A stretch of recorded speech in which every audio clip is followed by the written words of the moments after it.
আসসালামু আলাইকুম রহমতুল্লাহ। আশা করি সকলে ভালো আছেন। আলহামদুলিল্লাহ আমি ভালো আছি। আজকে কথা বলবো কিভাবে সবচেয়ে কম সময়ে আপনি পাসপোর্ট সাইজের ছবি রেডি করবেন, এডিট করবেন আপনার সিভির জন্য উইদাউট এনি সফটওয়্যার, জাস্ট আপনার কম্পিউটারে ডিফল্ট যে সফটওয়্যারগুলো থাকবে এগুলো ইউজ করে। ঠিক আছে, চলুন শুরু করি।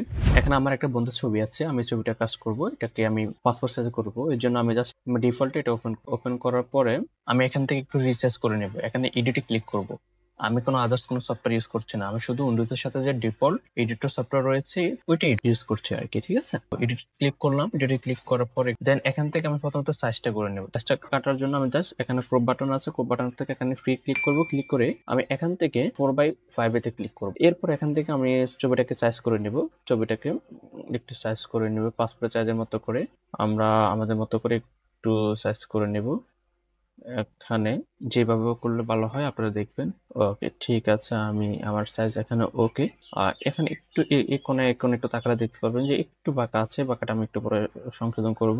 আর চোখগুলো আমি ঠিকঠাক রেখেছি, এখানে ঠিকঠাক রেখেছি। ওকে, দেন ডানে ক্লিক করবো। ডানে ক্লিক করার পর আমি এখান থেকে একটু ছবিটা বাঁকা আছে, বাঁকাটাকে একটু সোজা করে নিব। ঠিক আছে, আমি একটু সোজা করে নিয়েছি।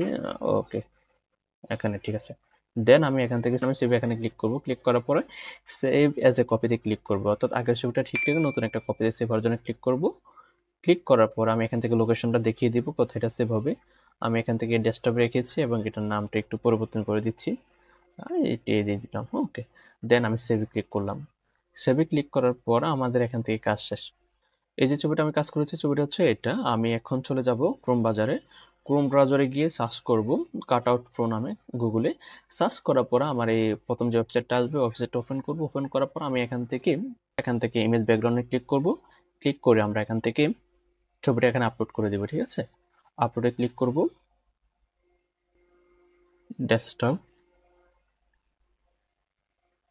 ডেস্কটপ এখান থেকে এই ছবিটা সিলেক্ট করে দেব। ঠিক আছে, সিলেক্ট করার পরে আমাদের এখান থেকে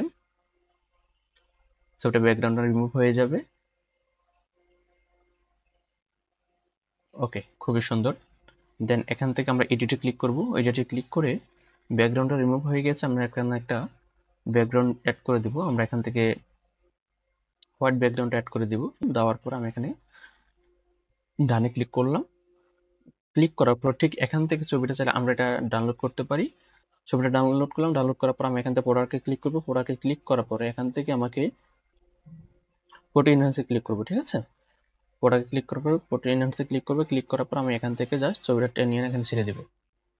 ডাউনলোড হয়েছে, ডাউনলোড থেকে টেনে এনে এখানে ছেড়ে দিব। ছেড়ে দিলে দেখবেন আমাদের ছবিটা এনহ্যান্স হয়ে যাবে। ওকে, ছবিটা অনেক প্রফেশনাল হয়ে গেছে, অনেক প্রফেশনাল হয়েছে, অনেক সুন্দর হয়েছে। জাস্ট এখন আমি ডাউনলোড করব। এটিতে ডাউনলোড করব। ডাউনলোড করার পর দেখেন আমাদের ডাউনলোড হয়ে গিয়েছে। হওয়ার পর আমি যদি আপনাদেরকে ছবিটা একটু দেখাই, এই যে দেখেন ছবিটা অনেক সুন্দর হয়েছে, একদম প্রফেশনাল ছবি হয়ে গিয়েছে। এখন চাইলে আমরা যে কোনো কাজে ইউজ করতে পারি। ঠিক আছে, ওকে, তো আজকে এই পর্যন্ত। সকলে ভালো থাকবেন। আসসালামু আলাইকুম রহমতুল্লাহ।